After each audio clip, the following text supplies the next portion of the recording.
Okay, so I see not a lot of people joining. So we'll start because we have fixed time. Okay.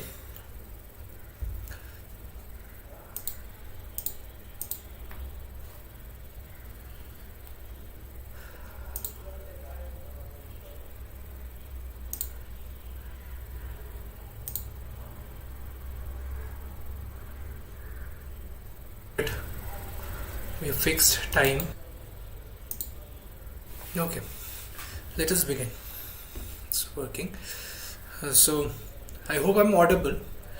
So let's during the last let us recap for a particular for some time. So for the last few weeks we have been speaking about, first we started off with functions, then we went on to continuity, differentiability of functions, then we continuity of functions, and we also showed left using the epsilon delta different left hand side continuity, right hand continuity. We formalized using the epsilon delta formulation. We sort of understood how continuity actually works. So after that we also went to we did most of applications of limits like intermediate value theorem, extreme value theorems.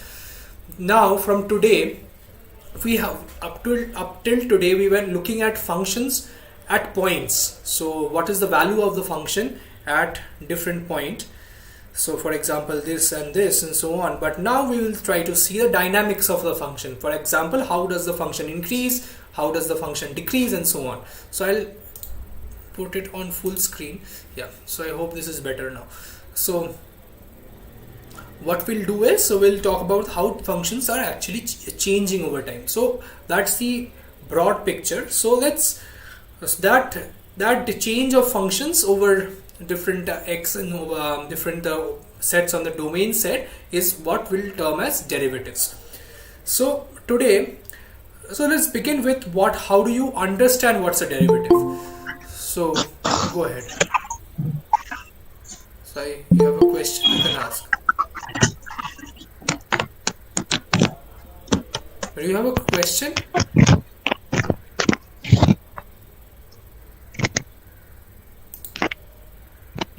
Okay. So let's see. For example, how to begin, how to understand the intuition of functions. So we'll try. So let's begin with understanding functions as in the general case for the dynamics point of view. So for example, say you have a particle at, so instead of using the graph here, I'll say you have a particle at t equal to 0. You have a particle at, say, at a particular point, and you see the particle at t equal to 5 at another point. So elementary school and all, we term this as speed, right? So we say if the particle moved x distance or displaced by a distance of x, so we said that the velocity of the particle is x by 5 in this case. So what is this actually? So let's see. For example, let's consider this as the position time graph of a particle. So go ahead. Okay. Say at t equal to 1, the particle was at x is equal to 2. So say t equal to 1, you started a time clock and you saw that the particle was at x is equal to 2. So, and this is t equal to 1 and this is x is equal to 2. And you stop the time or whatever stop clock at t equal to 5 or 8 in this case, and saw the particle was at 4 at a position of 4 on the scale. So if you are told to tell me what is the speed of the particle, so what would you have done? You would have computed, or velocity of the particle you would have computed as the change in the position of the particle by the change in time. So you would have done something like this, right? So 8, so change in position is 5 minus 2 by 8 minus 1. So you would have, this would have turned out to be 3 by 7. So, but in terms of mathematically speaking, why did I do this? So you look at this graph here. So you see the particle, the trajectory of the particle is defined by this line. So what is the velocity you have defined as? You have defined it as x2 minus x1 by t2 minus t1. So sorry for this different convention here. So it should be t2 comma x2 and t1 comma x1. So since it's a tx graph, so the x-axis is t and the y-axis is x or displacement. So t2 minus t1. So what is it actually? So what is the other way of representing this quantity? So you see, can anyone tell me what is this quantity in terms of some trigonometric functions or so on? Yeah, go ahead. dy by dx. So I'm not going to mathematical like derivatives. Yeah, go ahead. You have raised hand, Mr. Prabhat. Tan theta. I think your voice is not audible, Mr. Prabhat. I can't hear you. I can see you, but I can't. Theta. Yeah. So understood. Yeah. So once you could figure out, or you can type out, or if you have a question, if you're not audible to us, just see if your mic is working. You have a raised hand. So this is your delta x, right? Which I have defined as x2. This is capital X2 is the top point, and the small x and the x1 is your bottom point. So this is your x1, this is your x2, right? So this delta x you define as x2 minus x1. Similarly, you can define this as delta t as t2 minus t1. This is t2 and this is t1. So this is nothing but delta x by delta t, which is nothing but perpendicular by base of this triangle that you have A, B, C. So that is perpendicular by base of this triangle. So we will define this. So you can say this is a tan of this angle theta that you have generated. So this is your velocity. So I hope this is clear up to this. There is nothing involved up to this point. So let's get a bit ahead. So what do I mean? These changes. So this, you can figure out this is a change in x, right, with respect to some t that you have. So you can find this. You can write the equation of this line, right? So the equation of this line is y minus, or say x minus 2 is equal to 3 by 7 and t minus 1. Does everyone agree with the equation of this line? This is the equation of this line. Yes, sir. Yes. So this is the equation of this line. So x is changing by some function of y. So this is your function f of x is some function of t, and that is defined as 2 plus 3 by 7 t minus 1. So here it's very simple to find the velocity of the particle. So I see. Do you have a question, Mr. Prabhat?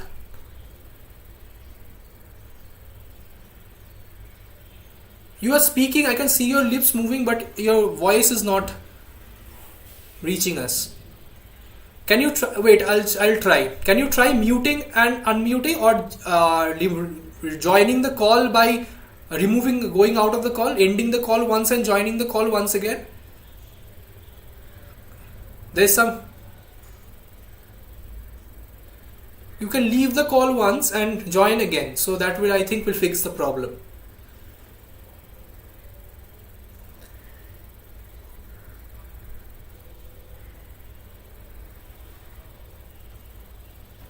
Okay.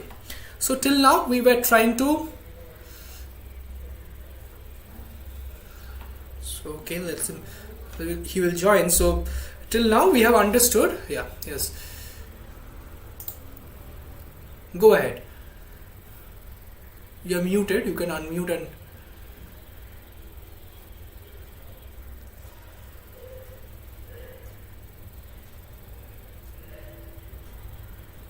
so you're not still. We can't hear you. So you could type out if it is possible. So if it is, it will be helpful. I don't know why I can't hear you. Can anyone hear him? No, sir. You can't hear him. You please type the question. I'll answer it. In the chat box. There's a chat here. You can type that and I'll answer. So till now we saw that for this function, that tan theta was enough to understand the change of this function, how fast the function was varying, right? The tan theta was sufficient to understand this. But what did Newton see? When Newton, one of the major motivation for inventing calculus was to see that when a say car is, or a ball, cricket ball is moving with a particular velocity, it does not move with that speed always. It changes in speed, right? So you can go from one place to another with some say you go from one city X to another city Y, and you take that distance is say 1,000 kilometers, and you take some say 10 hours to go there. So you will say 100 kilometers per hour was your speed, but did you go with that same speed throughout? You did not, right? That it's infeasible to do that. So what did Newton say? So what would be the velocity of this particle at every point? How do I know the velocity of the particle? If I know the function in which the particle is changing its trajectory, I know the trajectory. How do I know the velocity of the particle? So this was one of the major motivation for inventing calculus. So derivatives are nothing but finding these tan thetas. So I'll show you why. So we have seen, so for a large theta, so if this trajectory is not straight, you will agree that this between these 2 points, this would be tan theta, right? Tan theta would be something like this: f of x plus delta minus f of x by x plus delta minus x. Do you agree?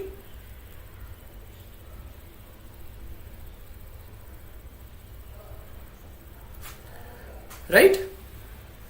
Any questions for this? So that minus fx came.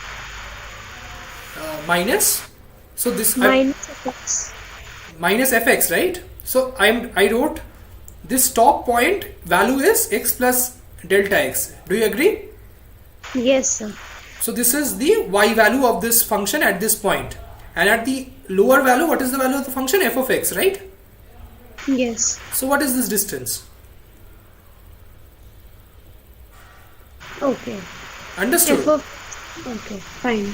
Yeah. And so what is the denominator distance? X plus delta minus x, right? Yes, sir. So that is tan theta. But if I go on shrinking this, so I can do something like this, right? So from here and here I can go and shrink. So you can see if 2 points are very close to another, this line would touch the curve, right? And it will not cut the curve anymore. Do you agree? So if delta tends to 0, so you can say at a particular value a, your tan theta at a would be defined as limit delta tends to 0 f of x plus delta minus f of x by delta, right?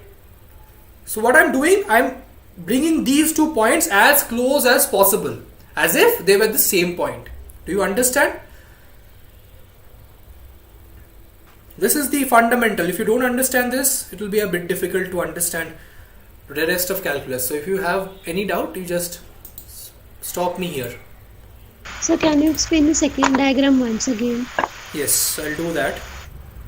So we saw something like this, right?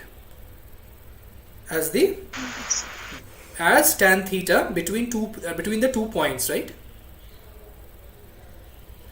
Between, let's say this was x1, this is x2. Okay, or I will write x plus delta for consistency. Okay, Yes, sir. so this is f of x, this is x plus f of x plus delta, right? And Yes. so tan theta is, you tell me. F of x plus delta minus f of x divided by x plus delta minus x1. Okay, my claim is these two, I can choose these 2 points arbitrarily far or close from one another, right? This delta is in my hand, right? To take this theta, to get this theta, this delta is in my hand. Yes. So I want this delta to be very small. For example, like this. If I do this, so you see this line becomes something like this, right? Yes. Now similarly, if I make this delta so small that I can't see it, this line will be just like this, right? Just touching this or tangent to the curve, right? Okay. Did you understand the geometric interpretation? Yes, sir. So this is defined as the derivative of the function. It's nothing but the slope of the function at a particular point. So we have defined slope of lines, right? Lines, we could take any theta, it was working. Similarly, so if you want to define slopes of a particular function at any function where it's not a line, so what you will do is you will do something, consider, so for small distances everything is a line, right? This is what calculus assumes. For small distances everything is a line. I hope you get that intuition. For example, you see you're on a spherical earth, but your distances that you see are not that, you see it as straight lines, because compared to the size of the radius of the earth, this circumference the circumference of the earth, you are only considering small distances. So Okay. so this is, so I say delta, I'll put it very close to 0, right? Then I can approximate this to a point, single point, by the definition of continuity. So in continuity, f of x plus h is f of x, right? If h tends to 0 for a continuous function, right? Limit. Yes, sir. So this is the idea. So I define this slope at a function at a point x. So this is the point x, or as df dx or f prime x as this limit, or I'll replace delta with commonly used h and write. Okay, so this turns out to be the definition of a derivative. Okay, all clear so far? Yes, sir. So you just increase the function by some value, decrease the original value and divide by the increase. So that's what I have defined here. Similarly, I can also define it the other way around, right? So for example, x is here and this is x minus delta, right? I can also do this. Agreed or not? So this is f of x and this would be f of x minus delta. This is the way we defined, is known as the right hand derivative. And this way is taking delta in the backward direction is the leftward derivative. If it is it clear? H tends to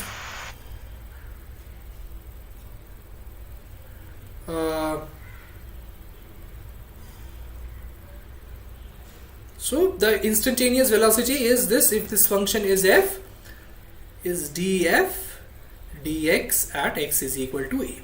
You put the derivative, we'll see how to interpret this. We'll see. Yeah, so it's good that it's clear. So this thing is okay, but let's look at the other definition. So where is the, so this is space reserved for these questions, question 2. Okay, so I'll do these later. So let's do other definitions as well, so this will be helpful. I can go from a point to any other point. I can go forward as well as backward, right? So this is in my hand. Any side I can take delta, the function, the derivative must be defined. So I define it this way. I define x and delta, x minus delta. So I will take the derivative df dx as f of limit x tends to 0 or delta tends to 0, sorry. This is f of x, this is f of x minus delta. Now tell me what is the what is tan theta here?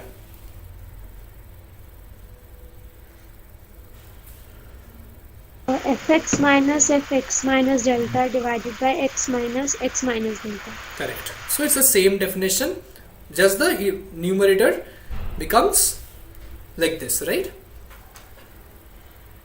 Similarly, I can also define this as a two-sided derivative. This is x.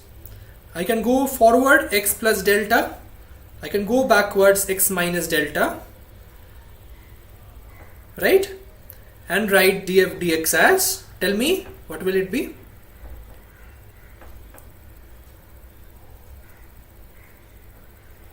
F of x plus delta, f of x minus delta. So what will the tan theta be?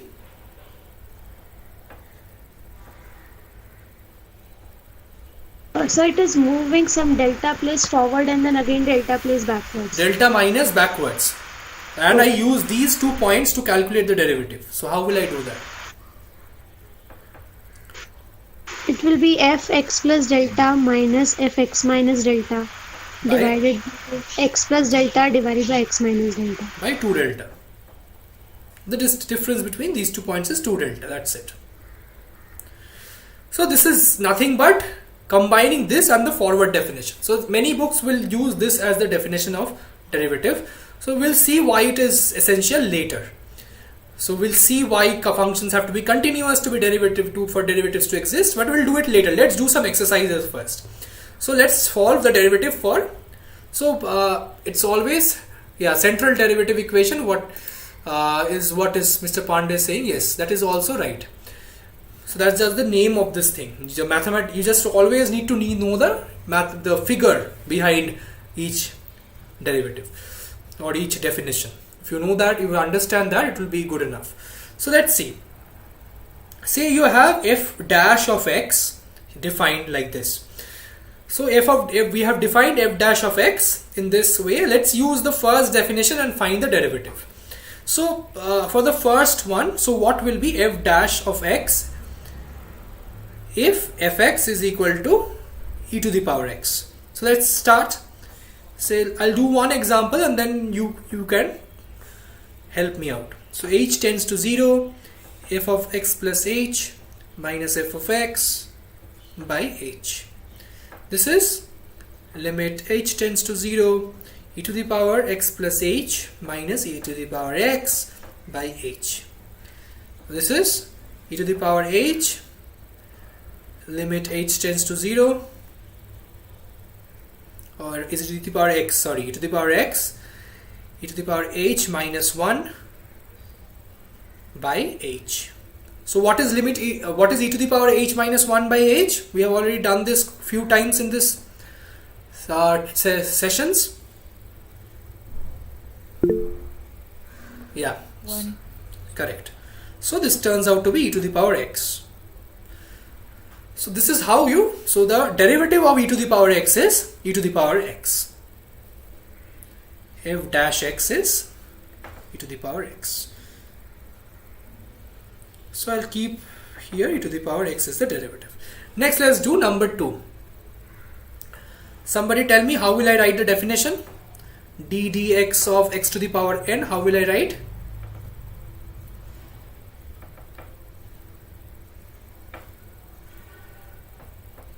What will I write as the definition to find the limit?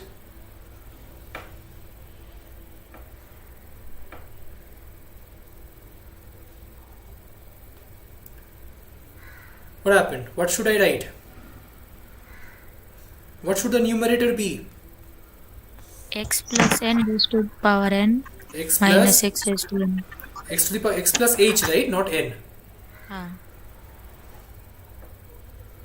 by h.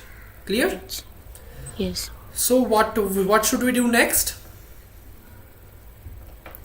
We should expand this. How will you expand this? Using the binomial theorem.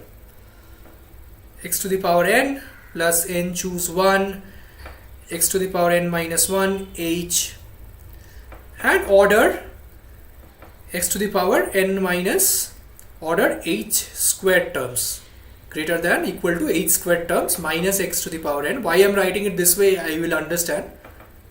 By h, right? So this and this is cancelled. These two are constants, so I can write n choose 1 x to the power n minus 1 limit h tends to 0 h plus o of h squares order h squared terms by h. So this becomes, this is 1 plus order h terms greater than equal to h terms. So that what is order h terms going to be? Sum of order h terms, finite number of zeros, that is 0. So this second part goes to 0, it remains 1, so it becomes n into, n choose 1 is n into x to the power n minus 1. So tell me which step is not clear, if there is any. This is an important result. Is there any? So, Okay. binomial theorem expansion I didn't got. So you know the binomial theorem, right? No, sir. So okay. So the binomial theorem is 1 plus x to the, or say a plus b, let us write so it will be easier. A plus b to the power n. You can write this as a to the power n plus n choose 1 a to the power n minus 1. So what is the idea is you need to choose which term you want to take in n minus 1 time. So here I am taking 1 time b. So the product has to be n times. So this is beyond the scope, but you can take this as a formula.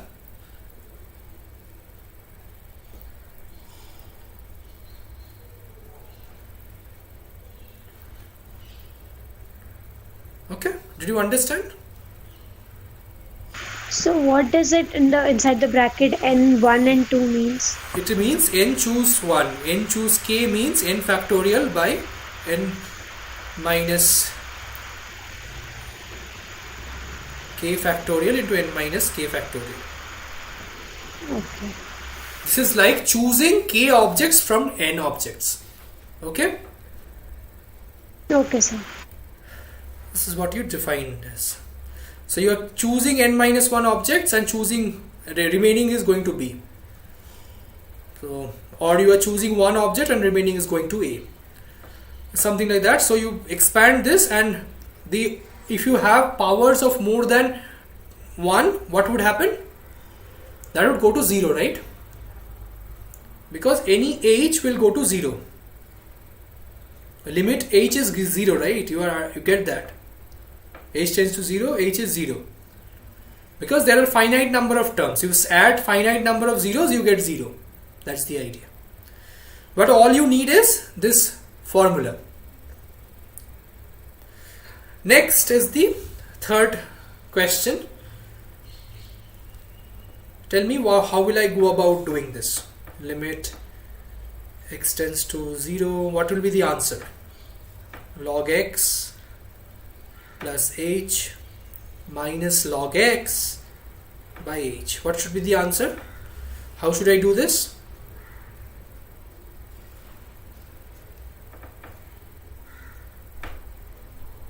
So log of 1 plus h by x, right?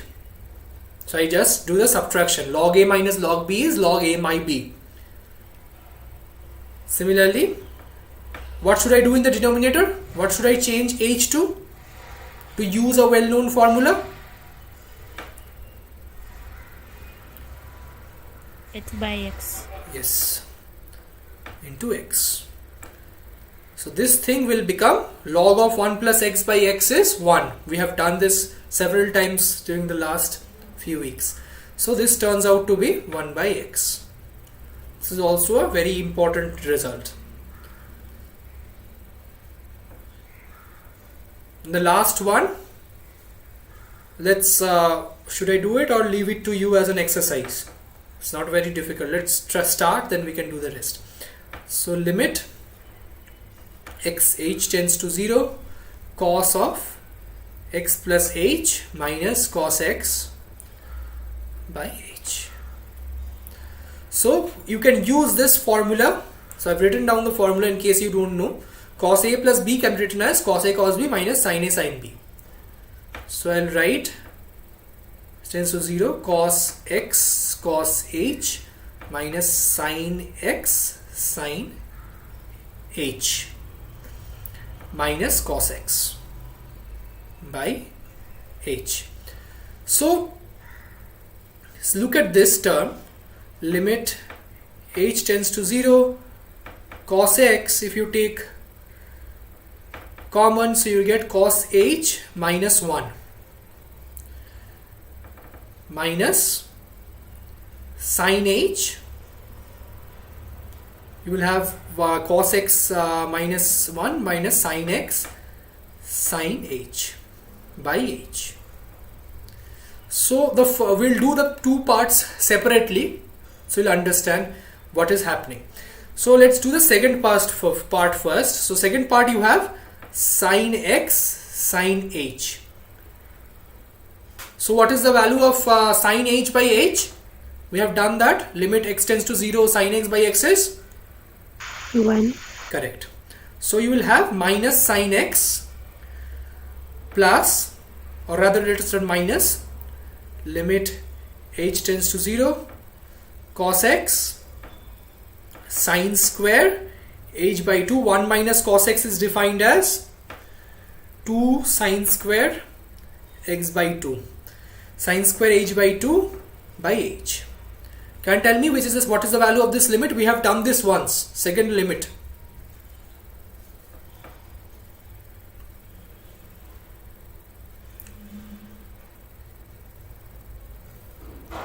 It's very simple. It's sin square h by 2. So if I write h by 2 into h by 2 and multiply by h by 2. We had already done this question once, so I think you should be able to answer. So this part will become 1 because you have 2 sin square, and similarly you have a numerator that is h by 2. So if you put h equal to 0, the numerator will be 0. This will become 1 and this will become 0. So this is minus sin theta or minus sin x in our case.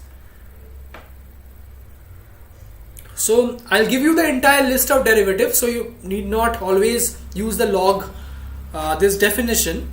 So we'll see how to use the table of the derivative results to good effect to solve our questions. This is just to give you a feel of how to find out derivatives in the real according to definition. Assignment 5 question 3 this year's. I don't know what is the question, but I have a few assignment questions from this year. I will solve it. Don't worry. And this is not only supposed to be only solving all the questions in the assignment session. So I'll do assignment questions, but if you have doubt after the class, you can give the question to me. I'll solve it if time permits. Differentiability.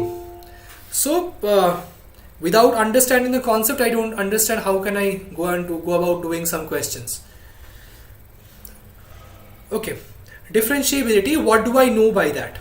So I would define differentiability a bit differently. So differentiability I would define as a function so I will maybe draw this and then define, should I? Okay, let's draw it first. So differentiable, what do I mean? By differentiable I mean the derivative at a point exists. Exists uniquely. Not only exists, but exists uniquely. So since it has to be a function. Since it has to be a function. Do you remember from the first class, right? So a function can only give one output at a particular point, cannot give a set of outputs. So that's why of our derivative of any function should have a unique point as the derivative, should have a unique value as a derivative. So how do I going to define this? So you have a smooth function. I'll be using this word smooth very often. So you see these tangents, whatever value you have for the tangents would slowly change. If you trace the curve, they would not have any jumps in the tangent value, right? So if I draw the tangent at this point, this is this. Next point, this is this. Next point, this is this. Next point, this. Next point, this. Next point, this. And so on. So yeah, it must be a continuous function, but it has to be something more than a continuous function. We'll be seeing that. So the derivative also has to be, the derivative has to be a continuous function. That is right. We'll come to that. The derivative has to be a continuous function for it to be differentiable. So you see, similarly, if you have a graph function like this, yeah, Gulshan, go ahead. You have a raised hand. If you want to, if you have a question, you can go ahead and ask.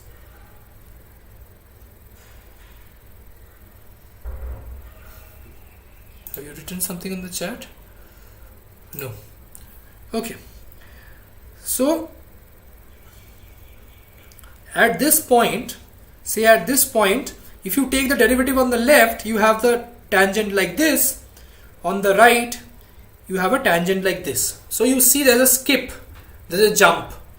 So on the left, you are having some positive value, say at A, and suddenly, so this is at say point A. On the right, you are at some point this, and on the left, you go to some other value. So you have a jump in the function. So this is not differentiable. So this is, if you say this is a function, this tangent is a function at all points. So you see there's a jump in the function. So we'll formally define that. So and then we'll see. So anywhere there is a jump of the tangents, so you will say the function is not differentiable. So yeah, go ahead. So basically, how do we draw tangent? Means what is the method? Means what is the line that we draw? A single point, or it should not cross the curve. Okay. It should touch the curve at a particular point. That's a tangent. Okay. Right. So for a circle, this is a tangent, right? It does not cut the circle. So if you see the tangents are suddenly changing, so you would have you will instantly say that the derivative does not exist. Understood? So yes, sir. So if you have a function like this, yes. So if you have a function like this, so that's what I have. That's what the professor says in the course. But I would say change in the tangent's slope suddenly, because we'll see why. Because we can consider the tangents to be a function. We'll see why. So look at this. These are also called sharp edges or cusps, edges in functions, or abrupt changes. So you see in this function also, your derivative is not defined as this point x. Do you see why? Say at point x, right, your left hand derivative is not equal to right hand derivative. Why? Because limit x tends to, or h tends to 0, f of x plus delta minus f of x by h at x plus, or say at x plus delta. There is nothing to say. So you have a point here, right? And at f of x, say you have a point here. So you see this is some tangent like this, say t1. Now on the other definition, limit h tends to 0, f of x minus delta by h or by delta. So I have written, yeah, go ahead. You have a question? Shandilya?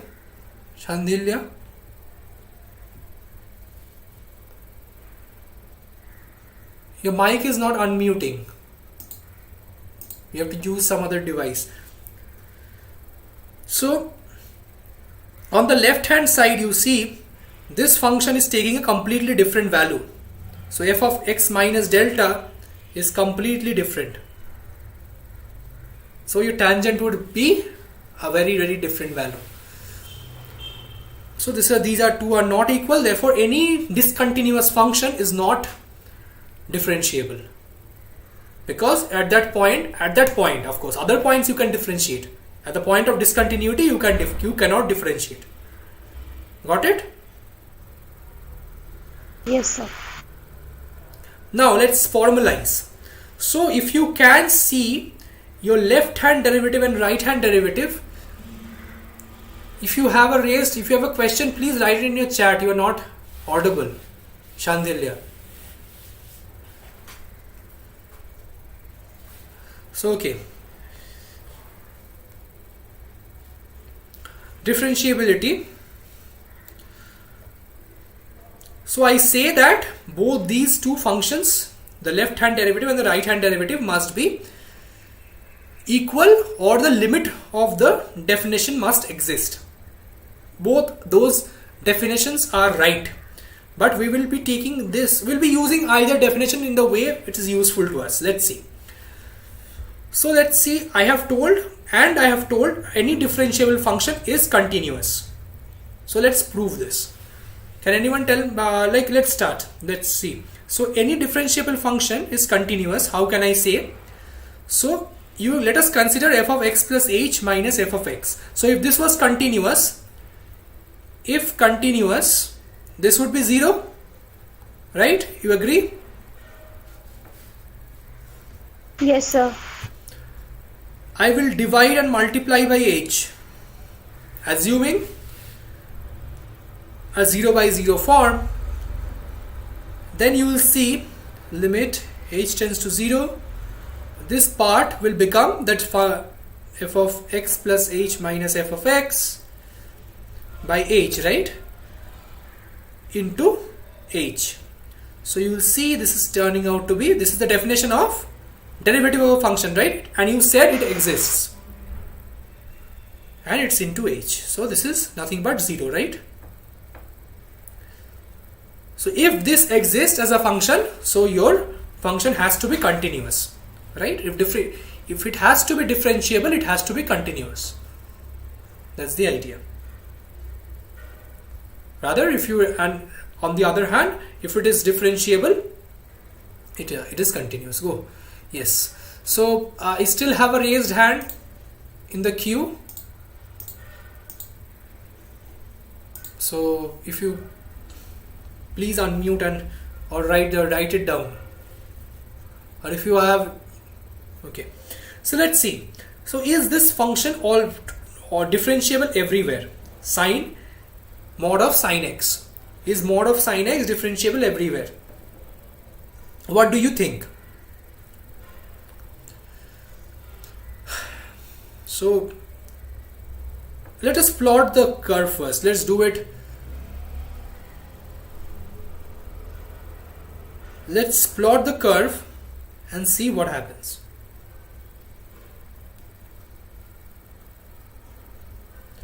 So we have seen before that the sin x graph looks something like this.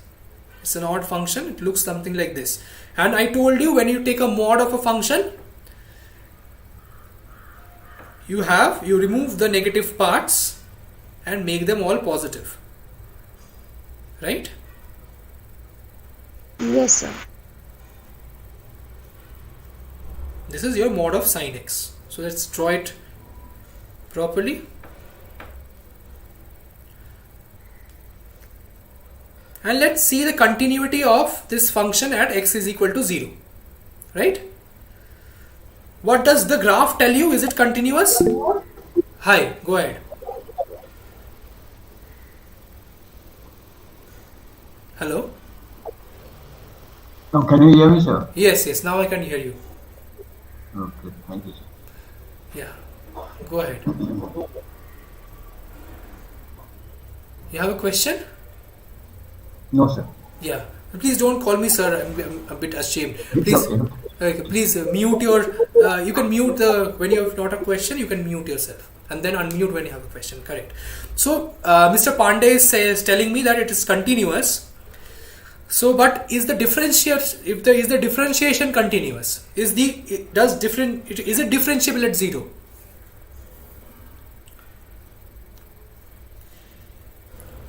See, I'll give you the intuition first, and then we will go to the proof. See, you have a tangent like this on the left hand side and a tangent like this on the right hand side. Do you agree? Do you see there is a jump in the tangents? Yes. In the slope of the tangents? Whenever you see such edges, abrupt edges, you know that there is a jump in the tangent. And immediately you can say the function is not differentiable at that point. So let's see why it is true. So let's take the derivative.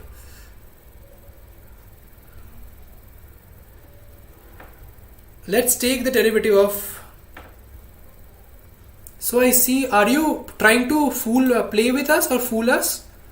So I'll have to remove you from the meeting otherwise.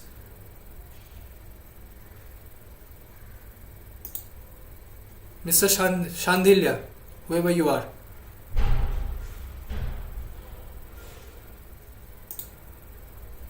Please don't fool around here. Serious work here.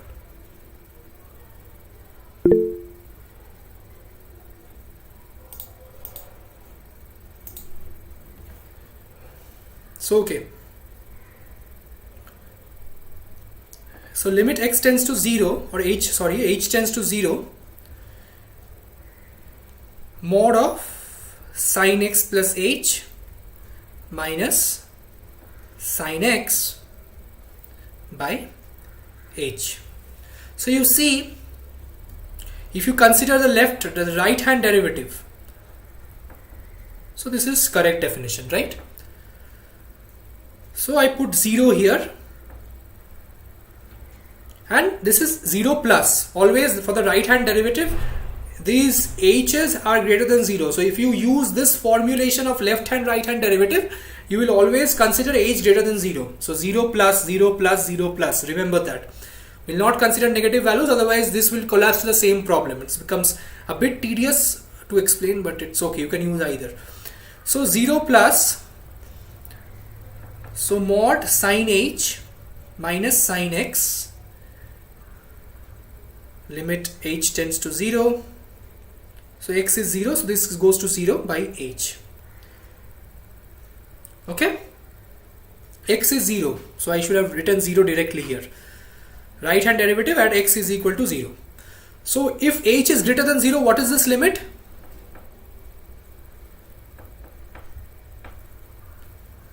Mod sin h is sin h, right? 1. Correct. Yes. Sin h by h, that is 1. Now left hand derivative, somebody will tell me how to do. Yeah, so it's 1. So whoever was answering, you can prompt the solution to the left hand derivative.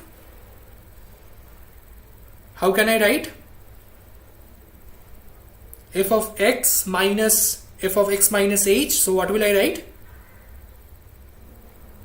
Sin of x minus. Sine of 0. Yes, I'm minus sin of 0 plus h. 0 minus h, right? Not h. Okay, sorry. H. Oh yeah, plus. So I wrote mine. Sorry. 0 plus. It should be, yeah, correct. For you, it's correct. What you told is correct. If I wrote 0 minus here, it's plus. Absolutely correct. Okay. So this is turning out to be sine of mod of this, right? So this is nothing but sin h minus sin h by h, which is minus 1.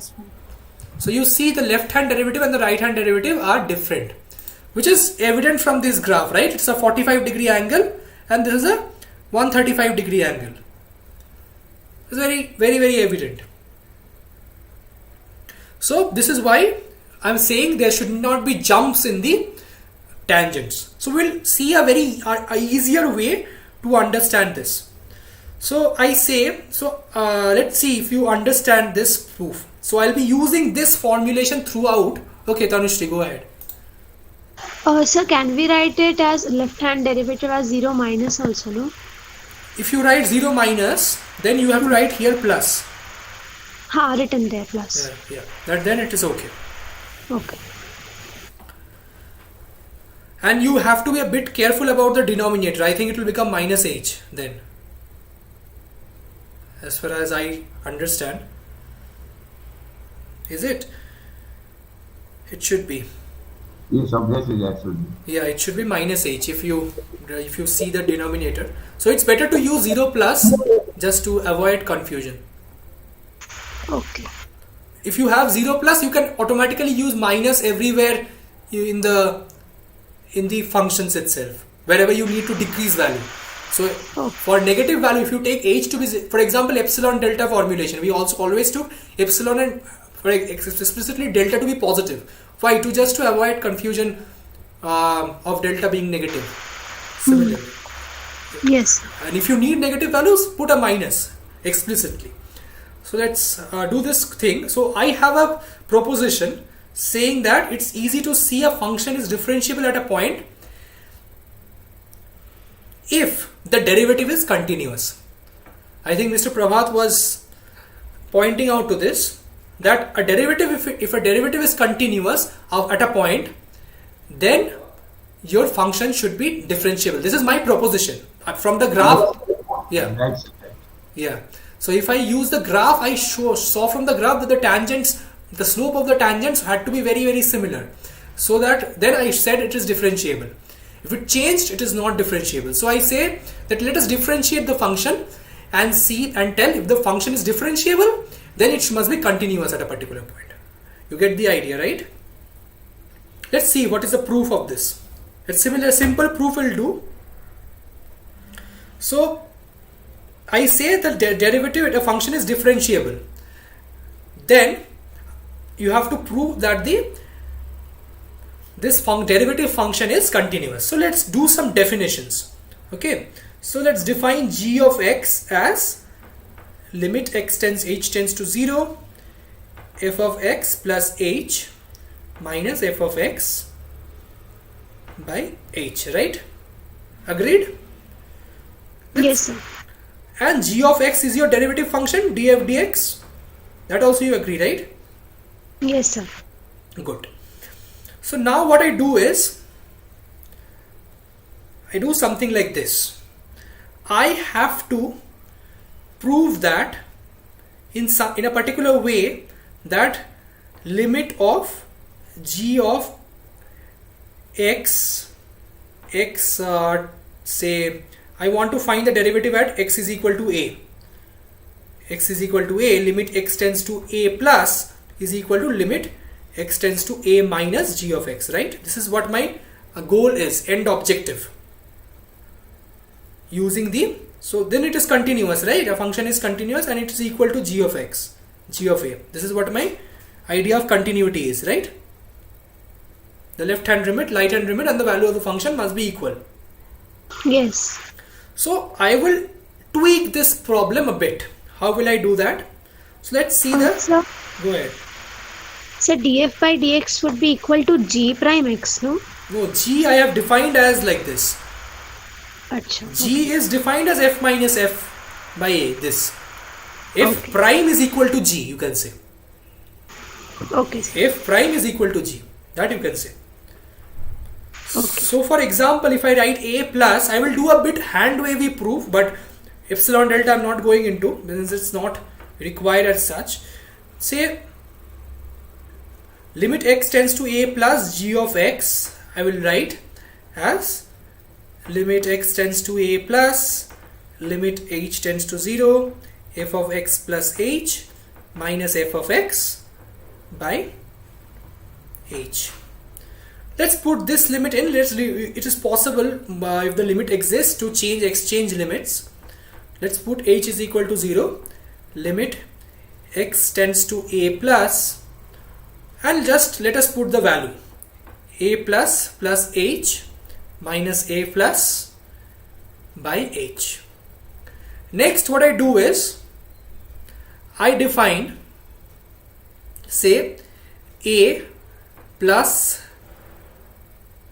h, or rather should I write a?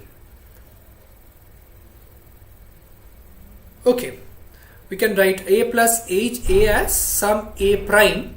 Similarly, a plus h as some a. Should I write this way or should I write this way? A plus h as some a plus. I'm defining this way. Okay, so I will get this value to be, so it's a bit big, not h, I should use some delta, say, or say h2 or something. Yeah, delta is good. So a plus delta, since it is a plus, so it's more than a, right? So from delta greater than 0, I'll be defining it this way. So at every place where I have this a plus, I will be replacing it as a plus delta. So I can replace this as a plus delta and this as a plus delta, right? Yes, sir. So limit h tends to 0, f of a plus delta plus h minus f of a plus delta, right? Now you see, my idea is to bring some limit a tends to a minus somewhere. So if I have to bring a minus into this equation, so this term, say a prime, I will have to write in terms of a plus delta, I will have to write in terms of a minus plus some delta prime. Do you agree? So this is a minus, and this is a plus delta, and I say this is your delta prime, right? This is what I write this as. So this entire thing, or you could in an alternative way write this as f of, so instead of taking this as a plus delta, let us directly take a minus plus delta is a plus. So this will solve most of the problem.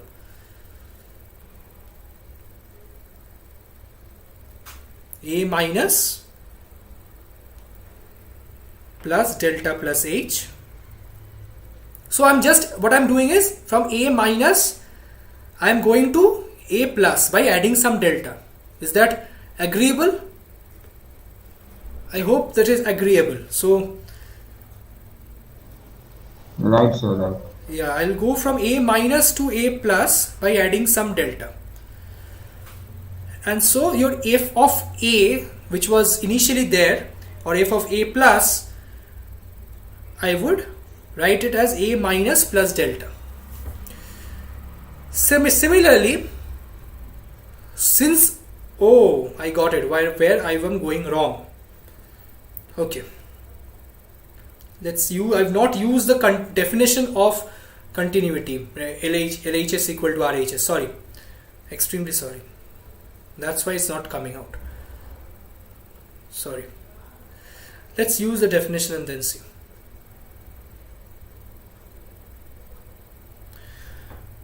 You just should have pointed, yeah. So we have assumed that g of x is differentiable, right? Yes. So what can I change this function to directly?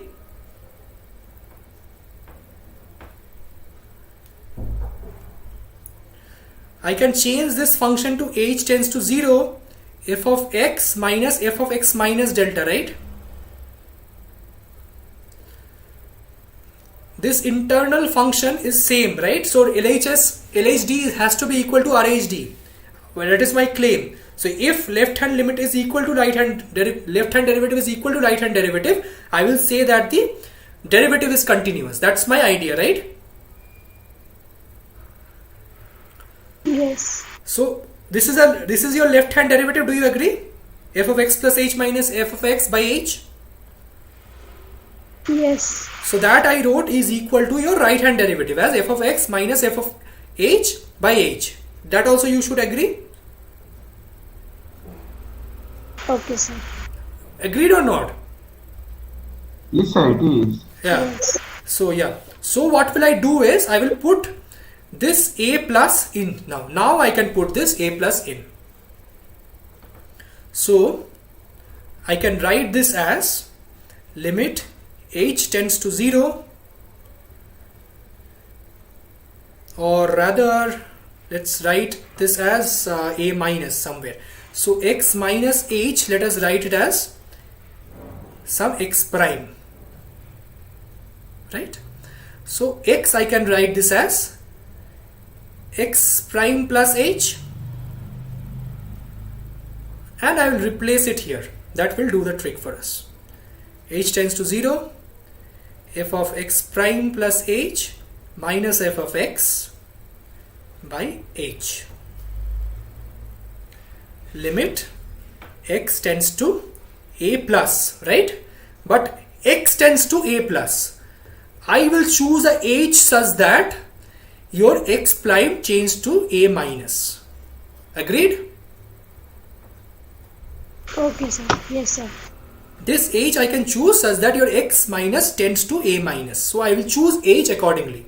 So this I can replace this as x tends to a minus limit h tends to 0 f of x plus h minus f of x by h. Or you can write x prime tends to a minus, whatever you want to write. This is a dummy variable, right? Both are prime, so it doesn't matter. So this is nothing but limit x tends to minus a g of x. So you see the left hand limit becomes equal to the right hand limit, right? Yes, sir. So this is so from the graph point of view, this was very simple to understand, that the left hand limit equal to right hand limit because the tangents were smooth. But in this case, this subtraction that I am doing here, x minus h, I have chosen h such that it becomes less than a, to show that it is continuous. And once it becomes less than a, so I can replace a tends to a plus is equivalent to saying x prime tends to a minus. And by definition, this is g of x prime, whatever, right? By definition, we have defined this way, isn't it? This is the definition of g of x prime. Yes, sir. And at x prime is equal to a minus. So are both left hand limit and equal to the right hand limit? We have proved that, right? So Yes, sir. how is this useful? So proof is good, I agree. We use the trick of left hand derivative equal to right hand derivative, that is good. But this has a huge significance in solving questions of differentiability. You can, and understanding not only questions, see, exams are not that always important, but in understanding a function is differentiable, it's very bad practice to take derivatives and understand if a function is, very bad practice to use limits to understand if a function is is differentiable. Instead, what you can do is, can anyone tell me, see, from the theorem that we proved, is if differentiable, say, let's g of x is equal to f prime of x equal to limit x tends to a, should be a then, let's write it this way, delta h tends to 0, f of x plus h minus f of x by h. Here it says that if f prime of x is continuous, g of x is differentiable. And the rest of this today's session would be more or less using this concept and using different concepts of different formulae of differentiation. So if you are told to find if a function is differentiable at a particular point, what you do is you just take derivative of the function and see if the derivative is continuous. It is easier to check continuity, right? Continuity is easier to take compared to differentiability. Like sometimes if you draw tangents and all in your paper, you can be convinced that the tangent is not continuous. But continuity is always easy to check because you can always plot the curve. You will see there is a missing link between two parts of the function.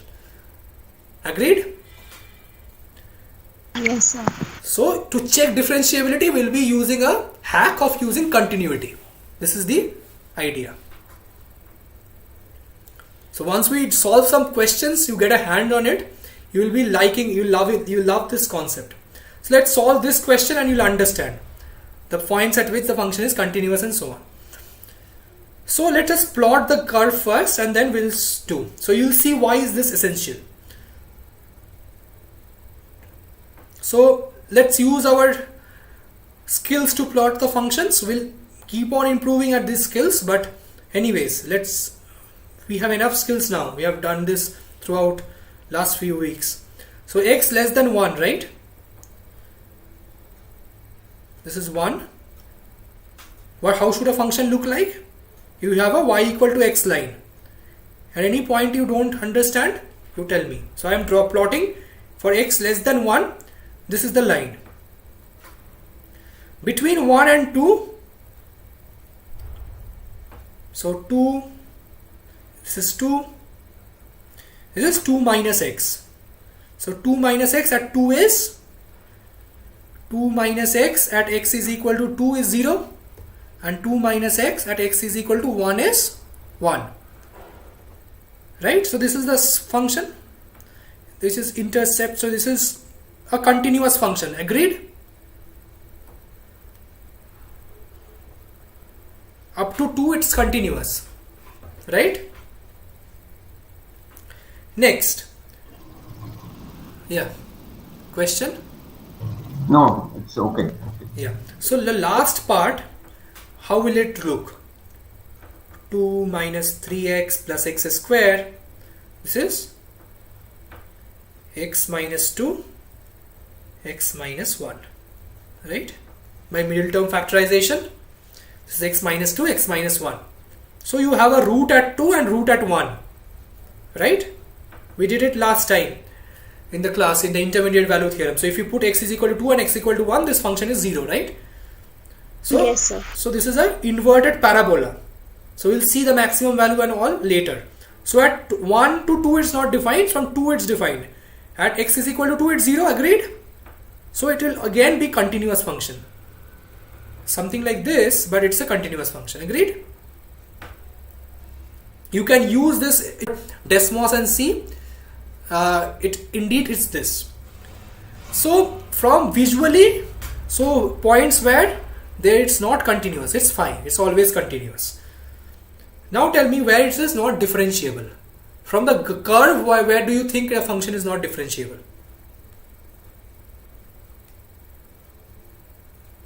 At 1.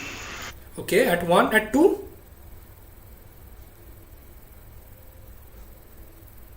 What do you think about 2? Is it differentiable or not?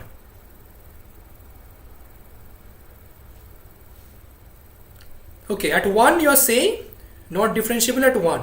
Let's think about 2. To my eye, it is sort of, it may be differentiable, may not be differentiable.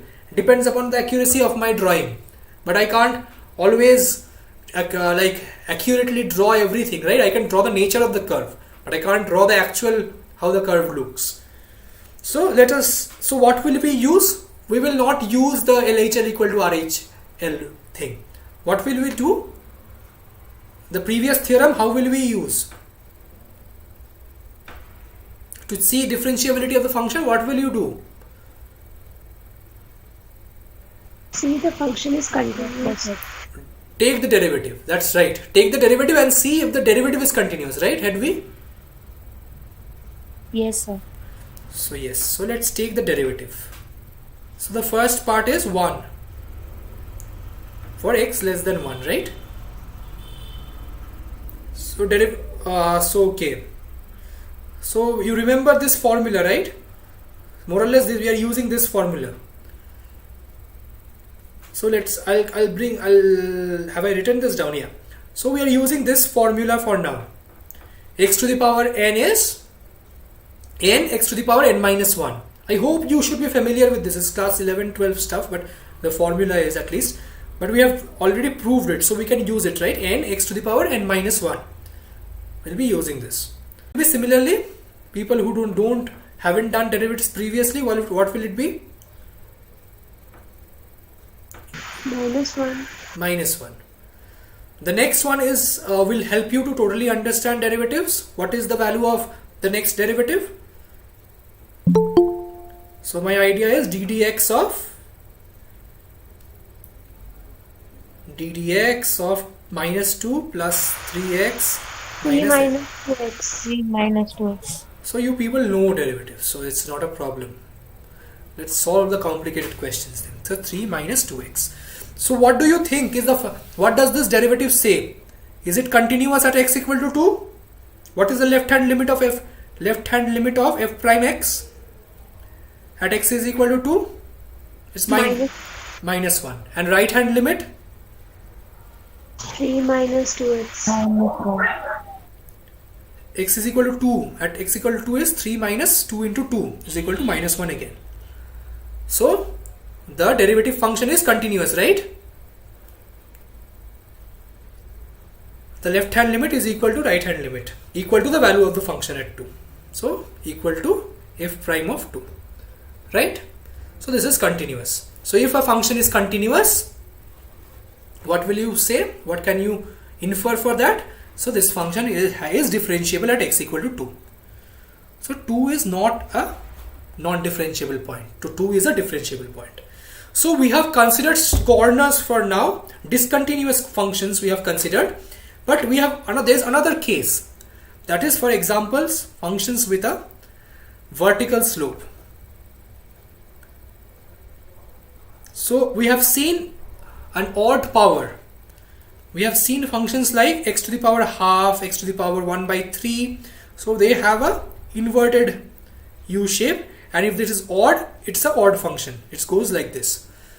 See, at x is equal to 0, the tangent cuts the curve. So this is another misnomer. So tangent may cut the curve, but it will cut the curve individually at two sides. So it only cuts the curve. When the tangent cuts the curve, it means the curve is at right angle. Otherwise, the tangent never cuts a curve. The tangent is cutting the curve. See, at x is equal to 0, that this is the only tangent. So Tanushree had asked me how to draw tangents, but this is the only tangent. So, but ddx of, you can mathematically show this. 1 by 5 is 1 by 5, x to the power 1 by 5 minus 1. This is 1 by 5, x to the power 4 by 5. Yes, sir. So now you put x is equal to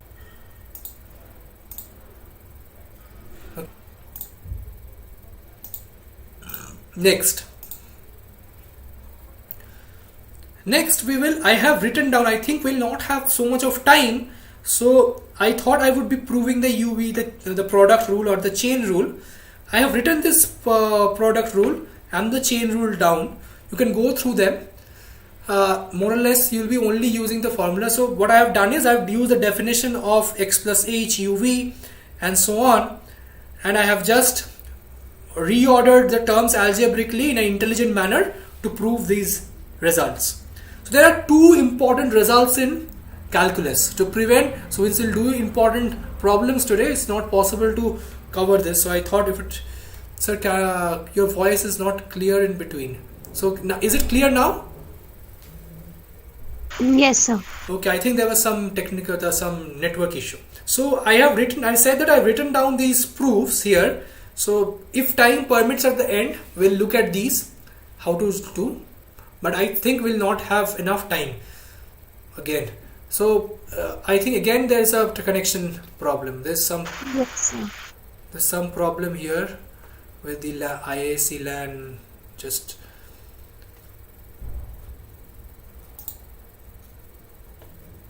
yeah, it's okay. Sometimes it can happen. You can ask if that happens very often. So now for the product rule, see, the derivatives are linear functions. So linear by means sum of derivatives is also, you can expand the sum, right? Just like limits. Why are derivatives linear? Can anyone tell me very fast reason for that? Why can I remove these f of x plus g? Think about it. Because limits, it's defined in terms of limits which are linear. We have shown limits are linear. So if you write f of x plus h plus delta, and you can just break up the limits into two parts and define derivatives individually. Do you want further explanation for that?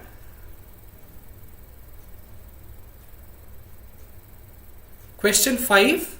It is not differentiable at x is equal to 1. Is that okay, Deepak? Can we say it is not differentiable at 1? Yeah, that's what I'm saying. It's not differentiable at 1. That's Okay, that's the only point. It's not differentiable. It's differentiable everywhere else. Okay, sir. So now UV rule or the product rule. The product rule says that any product, if you have two functions u and v, you can write f and g as well, but this is popularly known as the UV rule, so I wrote u and v. So you can take the derivative of the first part and then later take the derivative of the second part. So and add them up. Keep one part fixed. Keep one part fixed. So I've written the same thing twice, I think, u v prime. So keep one part fixed and take the derivative of the other part and add them. Similarly, the chain rule says that if you have a series of functions, you need to take the derivative of the outer function, then the inner function, and so on. Keep on doing it. And this is nothing but the UV rule in a denominator form. So here, can you tell me which is u and which is v? How did I? So u is u and v is 1 by v. These are the two functions. So let us do this. Let us do a few questions. It will be clear. Let's try and do tan x. So let's do a very simple question, tan x, and then we'll go to the next part. So let's prove tan x is sec square x. So what is tan x? How can tan x be written as sin x by cos x, right? Yes, sir. So now I want to use the UV rule, right, to get the derivative of, I know the derivative of sin x we have proved, that is equal to cos x, and we have proved the derivative of cos x in this class, that is equal to minus sin x. Agreed? Yes, sir. Now let's see. So someone can tell me, use the UV rule. How will I use? So one function is, so I will take dy dx as d dx of sin x into 1 by cos x, right? These are the two functions. This is one u, this is your v, right? This is one function, this is one function. Agreed? On, if you don't agree, you stop me. Now I think you agree. Agreed. Yes. So for example, first part. So first one, let's take the derivative of the first function. So it becomes cos x into 1 by cos x. Then the second part, what will it become? I will take derivative of this cos x function, 1 by cos x function. Now which rule do you use? So I will have sin x d dx of 1 by cos x. Which rule do you use now? Is this cos x? It is not cos x, right? It's not directly cos x. So what is that function? 1 plus sin x d dx of 1 by cos x. So what function? It is a composition of two functions, right? So you have to use chain rule now. So we wanted to warm you up with chain rule and UV rule together. So it's a f of x is some g, f of g of x is, if f is cos x, gx is 1 by x, right? This function is defined as 1 by f of x. which is, or you can write gx as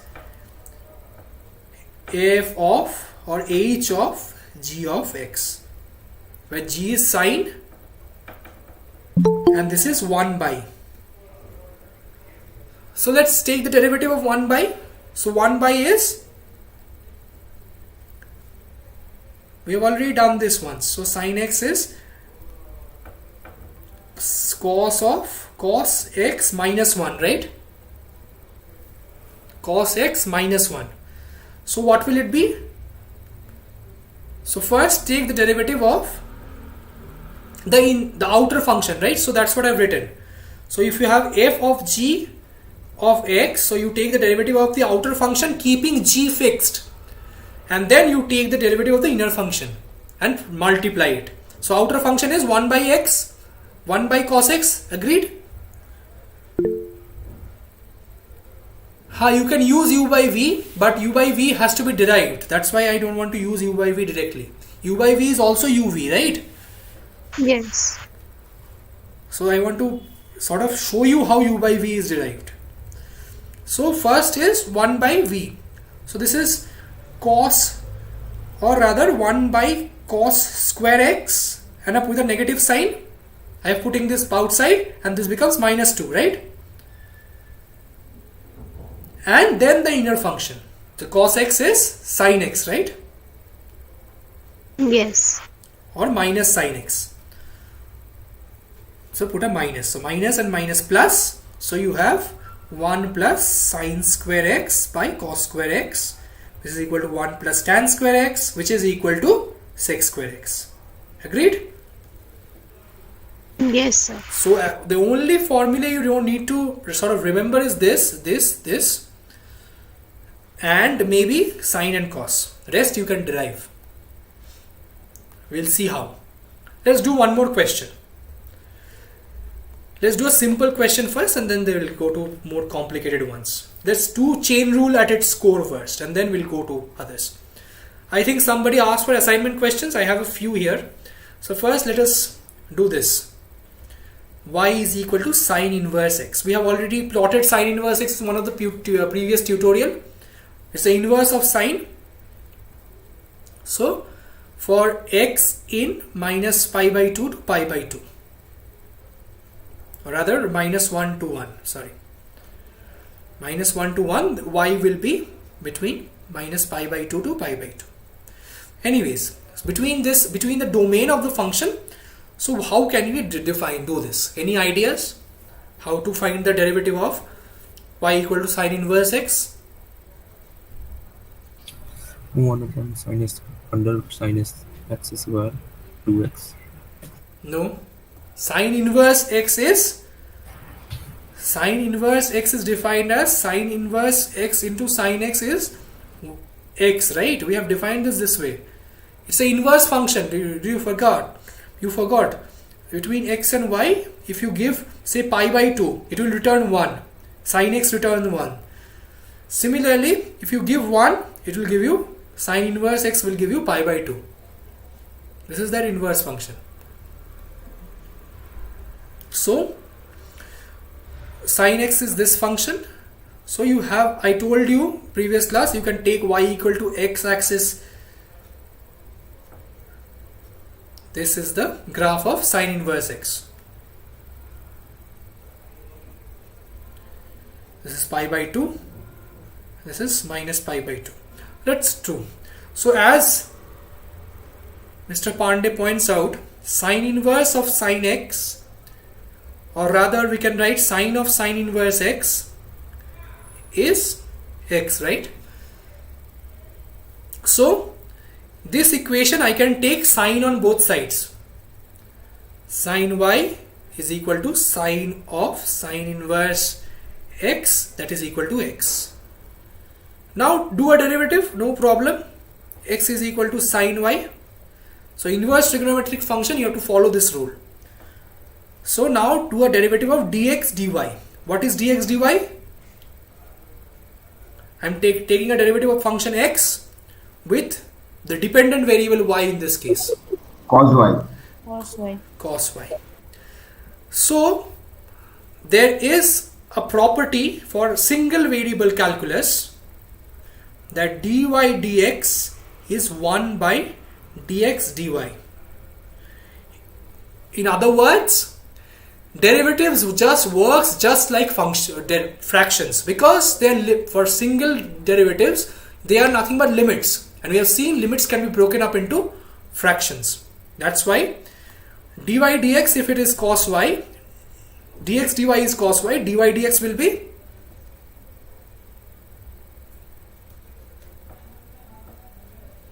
One by cos y. By cos y. correct. Just the inverse. I am think that I am replacing this way, dx dy. That is why you are getting a, so you are putting sort of an inverse like this. So you'll get an inverse, and this inverse turns out to be dy dx.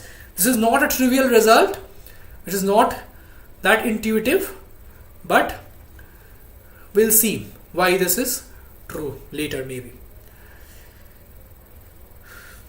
So this is 1 by cos y. Now dy dx I have found answer in terms of y, right? So but I need to find it in terms of x.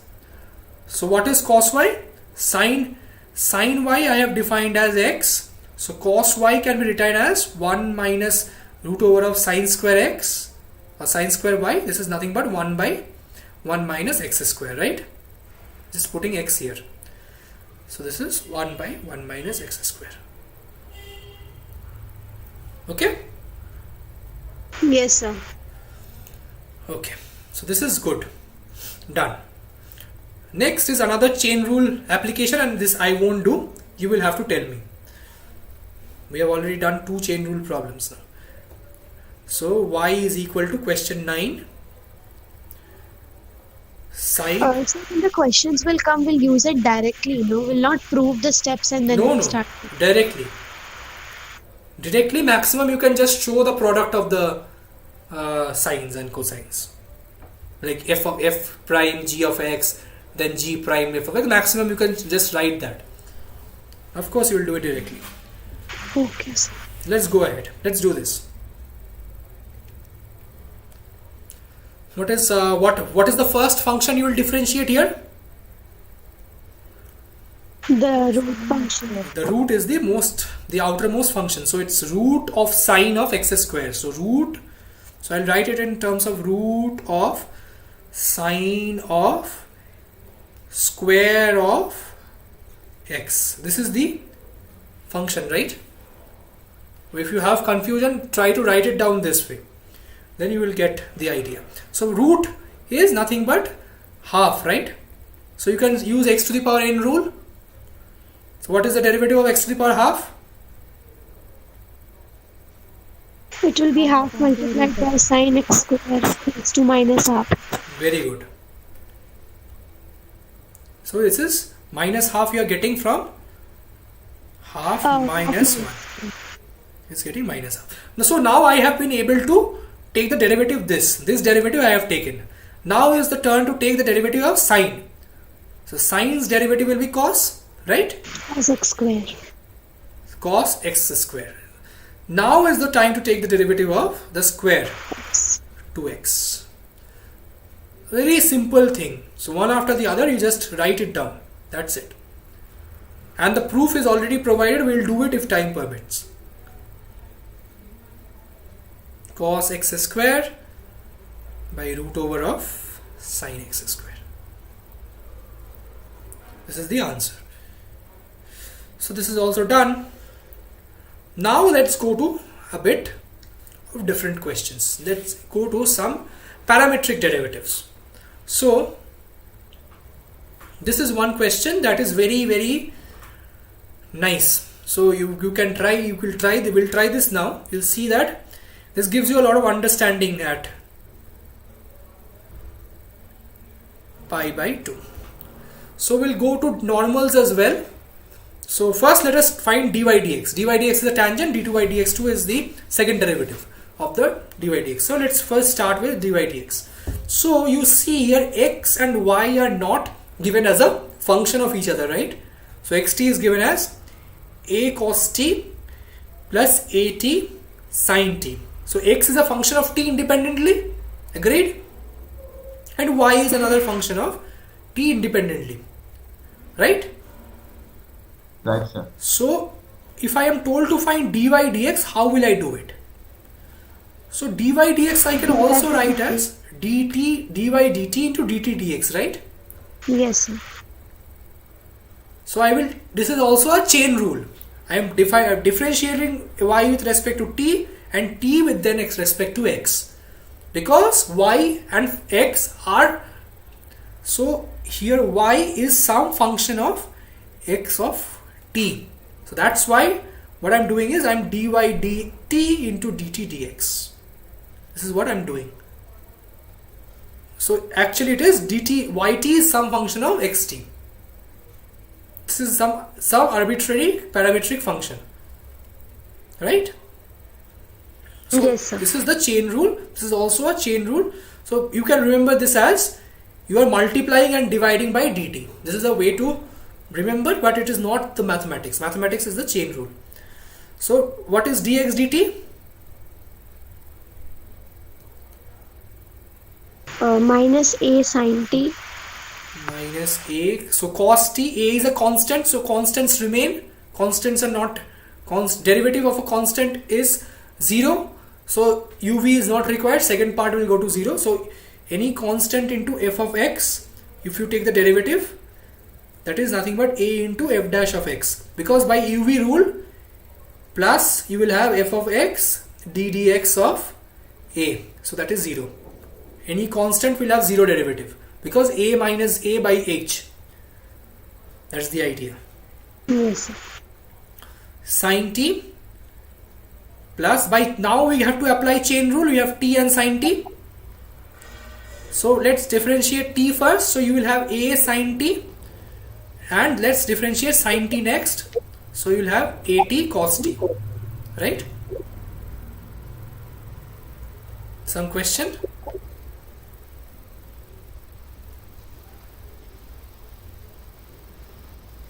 Okay. Similarly, let's do dy dt. What is dy dt?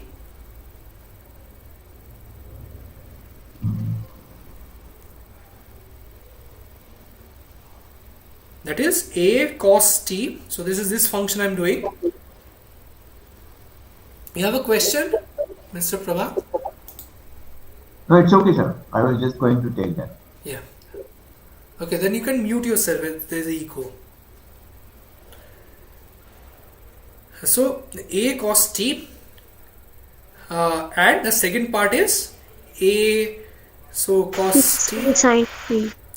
correct, at sin t.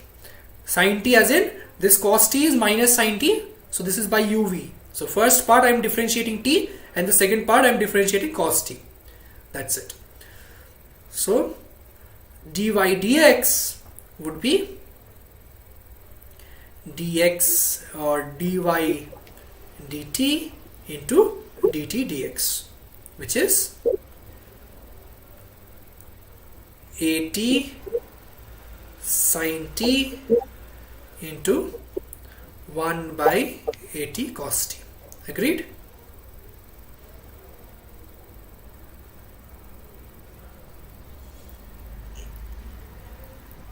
It's equal to tan t. Is it correct? Yes, sir. Correct. I think it is correct. So at is cos t is there, and the second part is also sin t. Correct. So this is tan t. So dy dx I have found. So how do you think I'll be able to find d2y dx2? Let's, Differentiating tan t again. but that will give me the derivative of dy dx with respect to t, right? So dy dx I have got as a function of t again, some gt. But if I differentiate that, I'll get gt dt. I don't want gt dt. I need d2y dx2.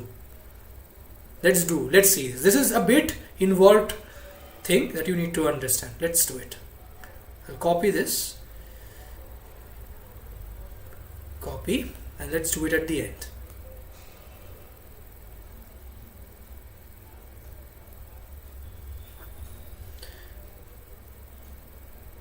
Yeah. So we have found out dy dx is equal to tan t, right? Now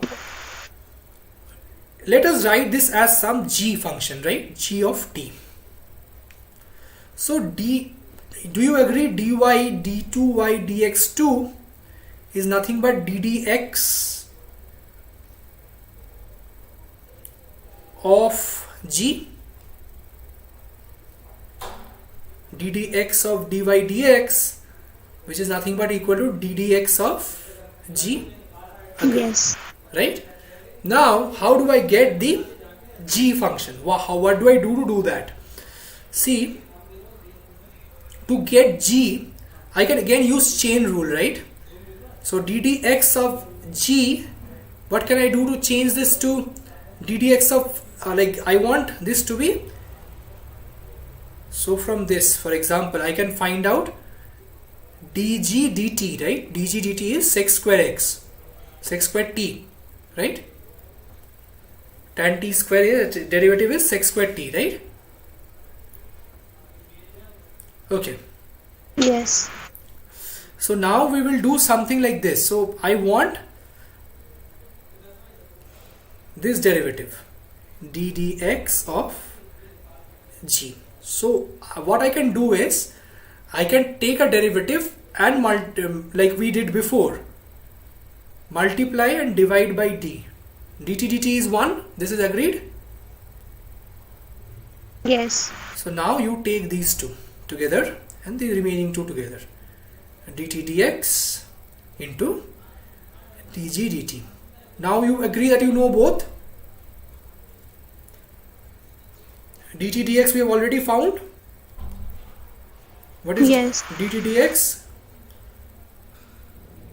1 by 80 cos t. Correct. Thank you. So this is 1 by 80 cos t and dg dt is sec square t. It's nothing but sec square t by 80 cos t. This is sec cube t by 80. Good. Now the last part says that find the normal at some point. So what is a normal to a curve? So the third part says that normal at pi by 2. What is the normal? So if this is a tangent, what is the normal? How do you define a normal to a tangent? Now what is a normal? Normal means perpendicular. Remember that. Right? Yes, sir. See. So if this is your line y1, this should be your line y2. That is also normal. Or let us write yn. And this is yt, right? The angle between yt and yn should be 90 degree or pi by 2. Yes. So let's write this as mn as the intercept or the slope and mt as the slope. So what do we know? Mt into mn will be equal to -1. Product of two perpendicular lines is -1. The slopes of two perpendicular lines. Okay. So mt, from where will you get mt? Mt I already know, right? So I know the function derivative as dy dx. Do you agree or not? Yes, sir. Tan t. Correct. Not tan. Yes, we'll come to that. So dy dx we know already. Similarly, mn we don't know. So mn is nothing but minus dx dy. Agreed? The slope of the normal is the negative of the inverse derivative. So dx dy is 1 by tan t, right? That's what we found, right? Dy dx was tan t. So it will be -1. Minus. You know? I have written dx dy, not minus dx dy. Okay. So minus is mn. So what is your y minus y1 equal to t equal to pi by 2 is given, at t equal to pi by 2, what is the normal? Or as you are all saying, let's put minus here. So I think there is a 1 by tan t, so pi by 2 should not be given. Pi by 4 is a better option, I found, so it's infinity. But it's not a problem. So 1 by tan t, this is 0, right? At t equal to pi by 2, sine tan t is it's a perpendicular, so it's 900 at tan pi by 2 is equal to infinity, so 1 by tan t is 0. So you will have y is equal to y minus, so y is a function of, what was the definition of y defined as a function of t? 0 into x minus xt. So this becomes 0. So it's a y equal to some line. So it's a horizontal line. So what is the definition? A sine t something, na? I think I wrote it down here. Okay, this is the definition of y. Y pi by 2 will be a minus a pi by 2 into cos pi by 2, that is 0. Right? So this is a. Agreed? Yes, sir. So it's y equal to a is the normal at that point. So tangent is perpendicular at this. So I don't know. I shouldn't have given pi by 2. So yeah, go ahead. Sir, I did not understood the question from after we found out mn equal to minus dx by dy. After that, I am not able to understand. What I wrote is x comma y at t equal to pi by 2. Can you tell me what is the value of, let x be whatever it is, right? Y is, you will agree, a, right? Okay. Y is defined as a sine t minus at cos t, right? Yes. So you put y pi by 2. So you will have a sine pi by 2 minus a pi by 2 into cos pi by 2, right? Yes. So cos pi by 2 is 0 Yes. and sine pi by 2 is 1. Yes. So you will have a. Okay? At t equal to pi by 2, it's 1. So I have written an equation of a line. The equation of a line is y minus y0 equal to am x minus x0, right? Yes, sir. Am I know 1 by tan t. Yes. At t equal to pi by 2, that is equal to infinity. 1 by infinity, that is 0. Yes. So it's a horizontal line. So this becomes right hand side is 0 and the left hand side is a. A. Y Okay. equal to a. Okay, sir. Very simple. So you need to take the derivative. Everything has to be done with the derivative. This is an application of a derivative. You take the derivative and see if you can take the inverse in some way, and then try to plot the point with some known points. Okay. Yes. We have 2 more questions remaining. Let's do this assignment question 6. I think this was the one he was talking about. This is the question we are talking about. So what we'll do is, for this implicit derivatives, so we have a function defined this way. Just give me a moment.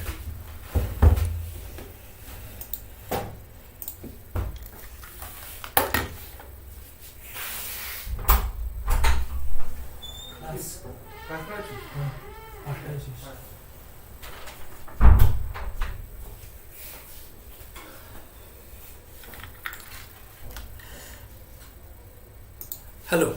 Yeah, can you hear me? Yeah. Hello? Yeah. If you can hear.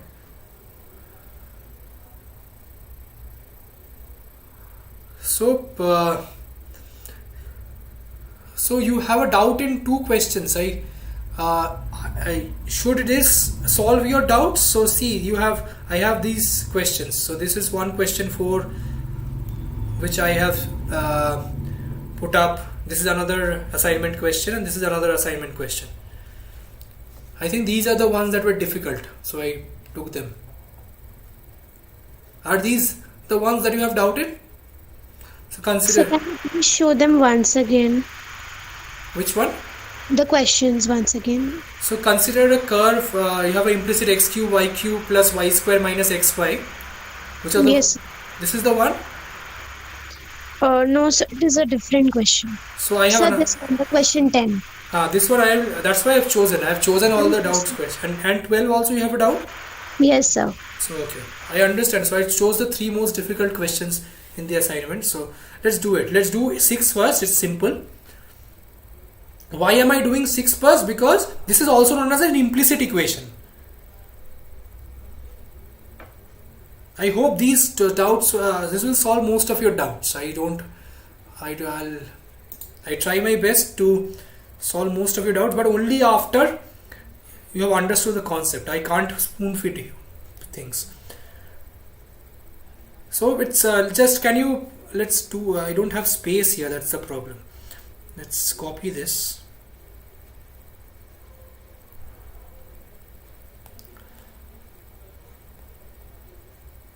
And then let's,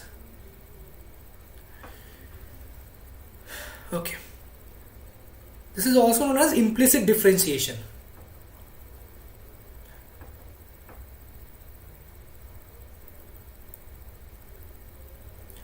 So x cube y cube minus y square, can you tell me why is it called implicit? Because I'll only tell you, see, because y is some function of x, it's not independent. So y is some function of x,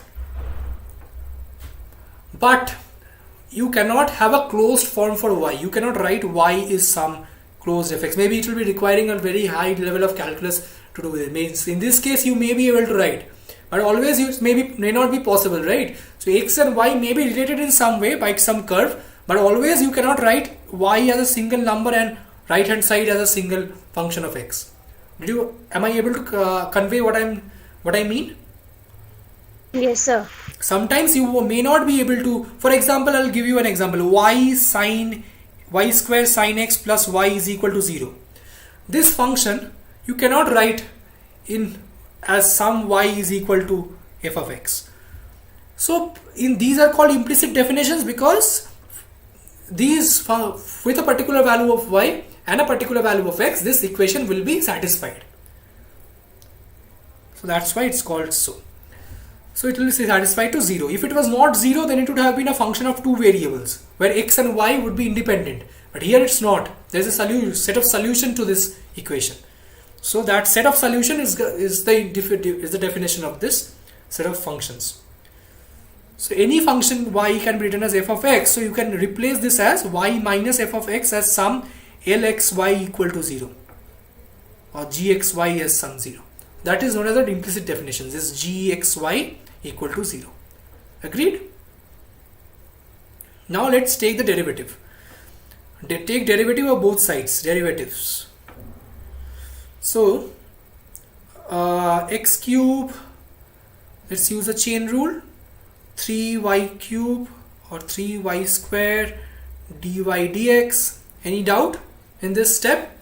So I'm using the chain rule and the UV rule together. So I'm differentiating y cube with respect to x. So y cube becomes y square, and then I have to also differentiate y as a function of x. So I did dy dx. Okay? 3x square y cube minus or plus 2y dy dx minus 1 minus dy dx equal to 0. Okay? Did you understand derivative of both sides? Which all the terms clear? So these two terms I got from derivative of the first term using UV rule, and y cube dy dx is 3y square dy dx, because I'm taking derivative of y cube first and then y. Similarly, I'm taking the derivative of y square and y. So I will put the values of 1 and 1. So it said 1 and 1, slope at 1 and 1. Let's put slope of 1 and 1. The first see, is the function defined at g of 1 1 is correct, is equal to 1 cube into 1 cube plus 1 cube. You have to first see if the function is defined there. minus 1 minus 1. It's defined, right? So it holds. And g of 1 comma minus 1, is it defined?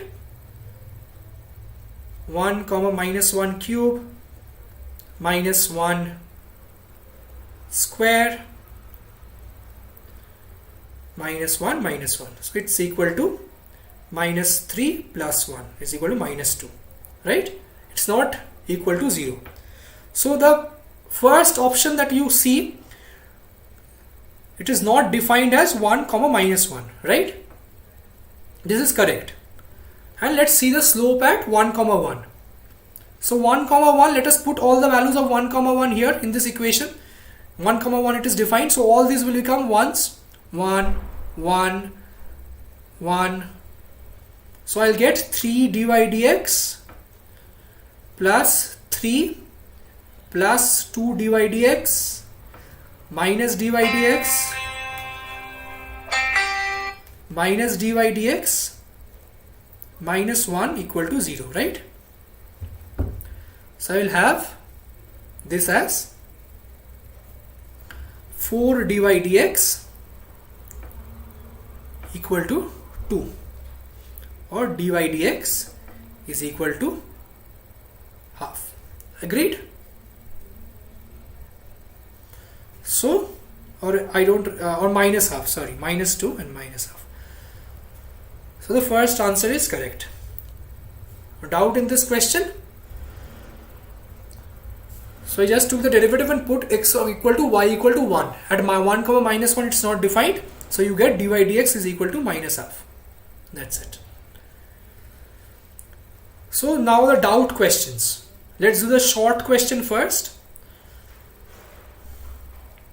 This question let us do first. Question 11. Short one. So find value of a comma b. Find a comma b such that f is differentiable at x equal to 0, right? So first we can get one condition from continuity. So left hand limit equal to right hand limit. So what will we get? F of 0 is equal to e to the power 0 equal to 1 equal to b. So b value I got, right? Any doubt?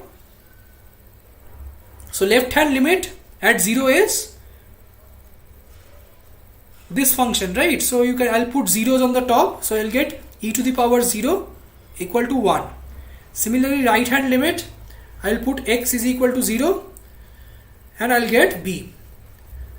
Now I have to see if the derivative is continuous. I'm using the trick that we used before. So f dash x is, tell me what is the f dash x? People, we were e to the power x square plus x and into 2x plus 1, right? X less than 0 and a for x greater than 0. So again you put x equal to 0 here, so you will get 1. So b a is also equal to 1 for the function f prime x to be continuous.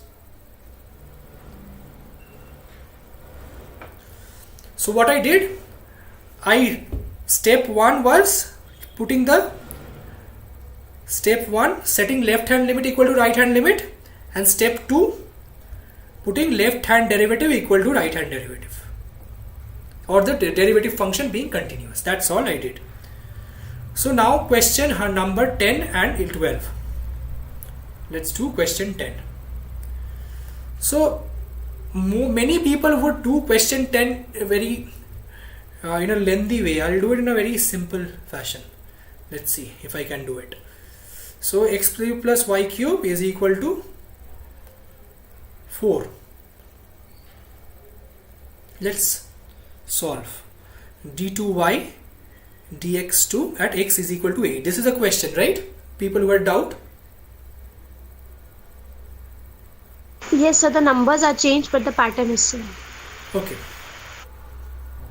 Numbers are changed. Okay, maybe last year it was different numbers. Okay, great. So let's take derivative of both sides. I can do that? Yes, sir. So what is the left hand side derivative? 1 by 3. Tell me.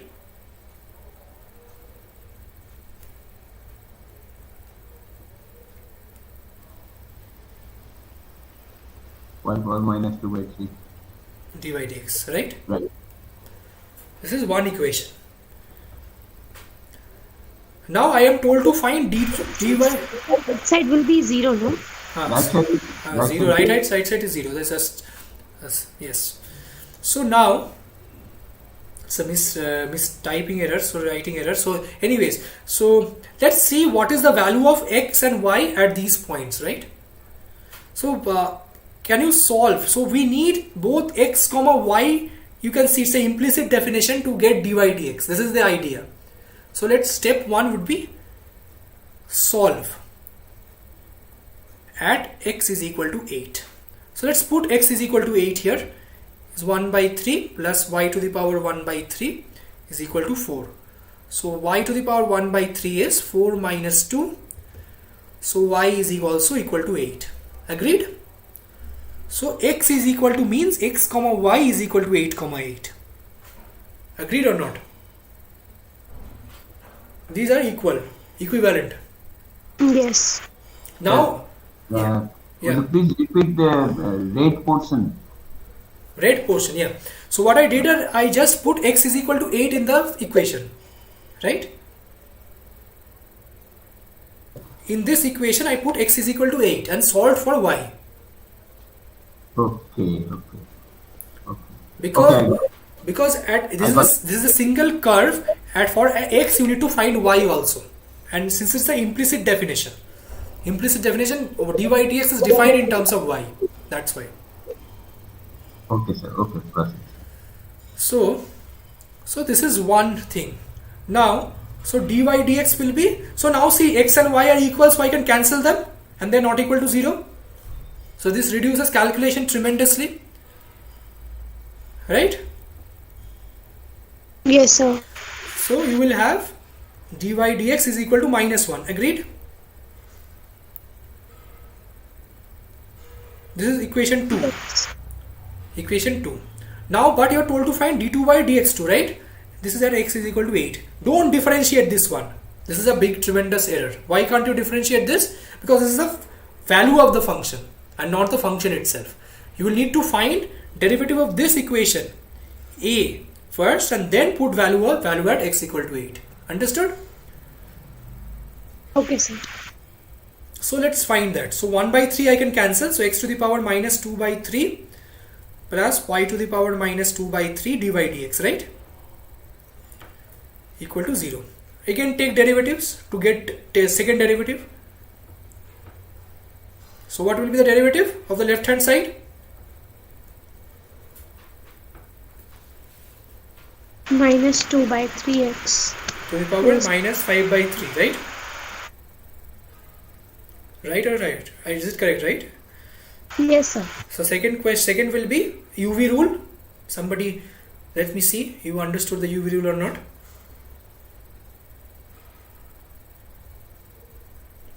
What will it be? It will be minus 2 by 3 y raised to minus 5 by 3 multiplied dy by dx Okay. and plus d square y by dx square. Correct. Why will it be this way? Because next I will be taking so next what will I do is, so let me see if it is connected or not. Yes.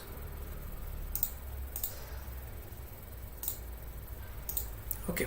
So the second part in this one, y I took derivative, right? So this will become square, right? So you did some mistake somewhere, I think. So I took the derivative of y 2 by 3. What is the derivative? Minus 2 by 3 d to the power minus 5 by 3 dy dx, right? Yes. And you take the product with dy dx again. So that's square again. And the second part will be y to the power minus 2 by 3 d2y dx2. Right?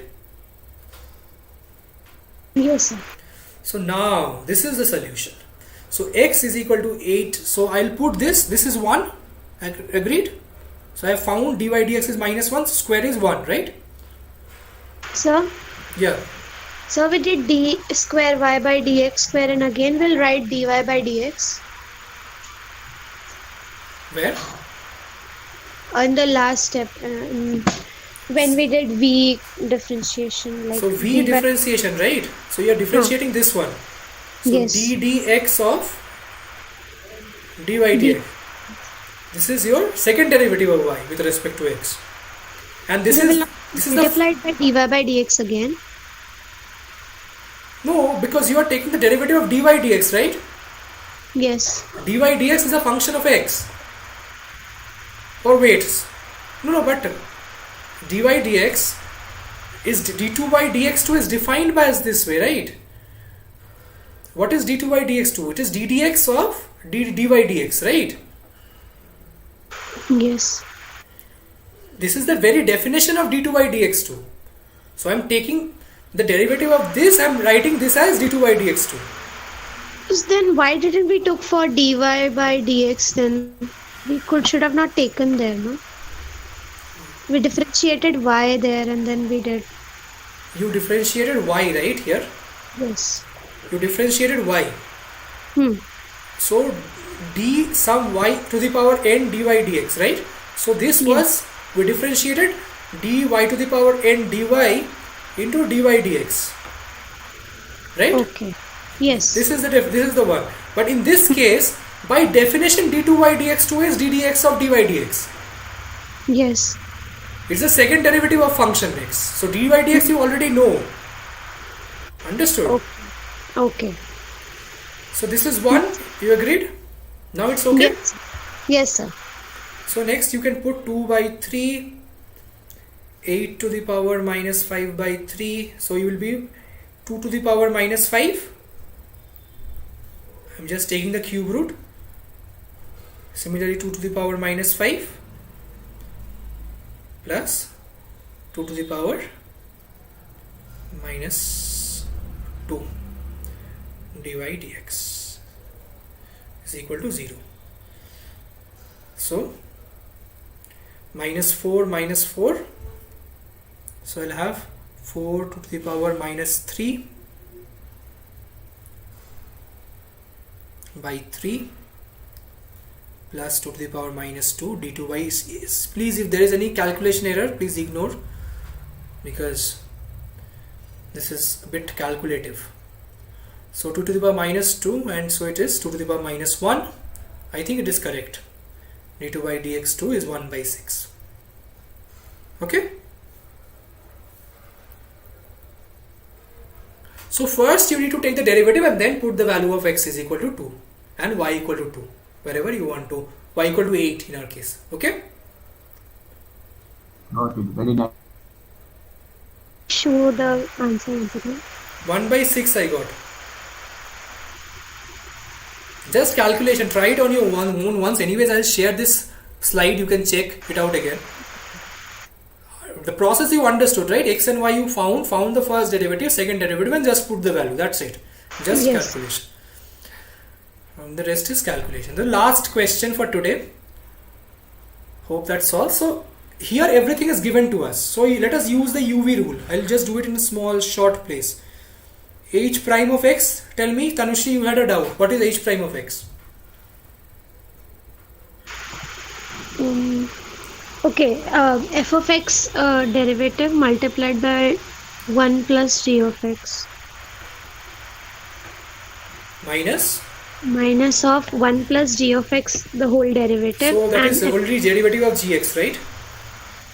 Okay. 1 plus g of x ka df dx is nothing but derivative of x into fx. Yes, sir. Divided by g 1 of plus x whole square.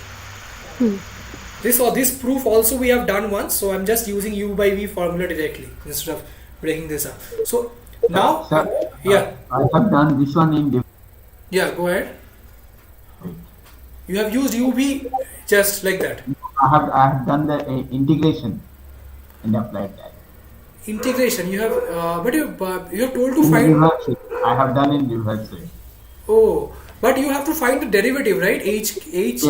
Yes, ultimately I have done it. but I solved it technically differently. Anyway, thank you, sir. Okay, you are saying dy dx. Okay, g of that. Okay, but I don't think anyways if you integrate you are going to get a function more than x, then you'll have to differentiate again. Yes. That will be a, yeah, so you can get an equation and then differentiate. It's correct, you can do that. So it's a differential equation you will get. So anyways, let's solve this. So directly values are provided. So now see, x is equal to 1, right? Dhanushri? Yes, sir. So f prime of x is half, right? Yes. So just putting the values of f prime of x half, Yes. 1 plus gx is 5.